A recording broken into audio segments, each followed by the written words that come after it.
పండక్కి flop heroines వారిని success వరించేనా? Nayanthara, Meenakshi Chowdary, Nidhi Agarwal, Malavika Mohan, Pooja Hegde, Dimple Hayathi లాంటి భామలు ఈ సంక్రాంతికి థియేటర్లో సందడి షురు చేస్తున్నారు. చిరంజీవికి జోడీగా నయనతార మనశంకర వరప్రసాద్ గారు సినిమాలు నటిస్తోంది.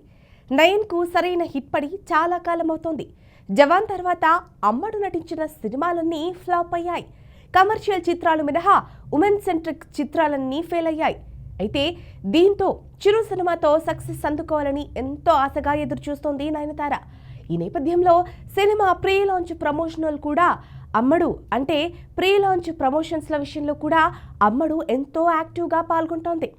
ప్రచారం అంటే కనిపించని నయనతార ఇంత హడావిడి చేస్తోందని చాలా మందిలో సందేహం ఉండేది. కానీ అసలు సంగతి హిట్ కోసం పడే తాపత్రయం అన్నది తేలింది. మీనాక్షి చౌదరి ఈ ఏడాది సంక్రాంతికి వస్తుండటంతో హిట్ అందుకున్న క్రెడిట్ అంతా ఐశ్వర్య రాజేష్ కొట్టేసింది. మెయిన్ లీడ్ ఐశ్వర్య కావడంతో సక్సెస్ వచ్చినా మీనాక్షిలో సంతోషం కనిపించలేదు. దీంతో సోలో సక్సెస్ కోసం ఎదురు చూస్తోంది. యువ హీరో నవీన్ పొలిశెట్టికి జోడీగా అనగనగా ఒక రాజులో నటించిన సంగతి తెలిసిందే. అయితే ఈ సినిమా కూడా సంక్రాంతికే రిలీజ్ అవుతోంది. పోటీ ఉన్నా వెనక్కి తగ్గడం లేదు. వరుస ఫ్లాపుల్లో ఉన్న నిధి అగర్వాల్కు హరహర వీరమల్లుతోనైనా ఊరట దక్కుతుంది అనుకుంటే అది జరగలేదు. దీంతో అమ్మడి ఆశలన్నీ రాజాసాబ్ పైదే పెట్టుకుంది.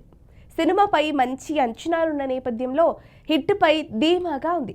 ఇదే సినిమాతో మాలవిక మోహన్ టాలీవుడ్కి పరిచయం అవుతోంది. టాలీవుడ్లో డెబ్యూతో తిరుగులేని స్టార్ అవుతాను అన్న ధీమాతో అమ్మడు కనిపిస్తోంది.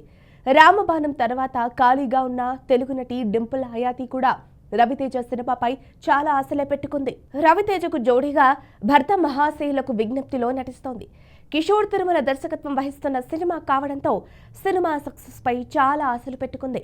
ఈ హిట్తోనైనా టాలీవుడ్లో ఛాన్సులు వస్తాయని భావిస్తోంది. అలాగే ముంబై బ్యూటీ పూజా హెగ్డే జననాయకంతో ప్రేక్షకుల ముందుకొస్తోంది. విజయ్ హీరోగా నటిస్తున్న తమిళ చిత్రం ఇది. బాలీవుడ్ నుంచి కంబ్యాక్ అయిన తర్వాత రిలీజ్ అయిన చిత్రాలేవి కలిసి రాలేదు. దీంతో జననాయకన్ విజయంతో బౌన్స్ బ్యాక్ అవ్వాలని ఎదురు చూస్తోంది. మరి హీరోయిన్ ఆశలను సంక్రాంతి పండుగ తీరుస్తుందా లేదా అన్నది చూడాలి. వీళ్ళ మూవీస్లో ఏ సినిమా ఆడియన్స్ను అలరించిందో కామెంట్ చేయండి. మరి ఈ వీడియో కనుక మీకు నచ్చినట్లయితే లైక్ చేయండి, షేర్ చేయండి, సబ్స్క్రైబ్ చేసుకోండి.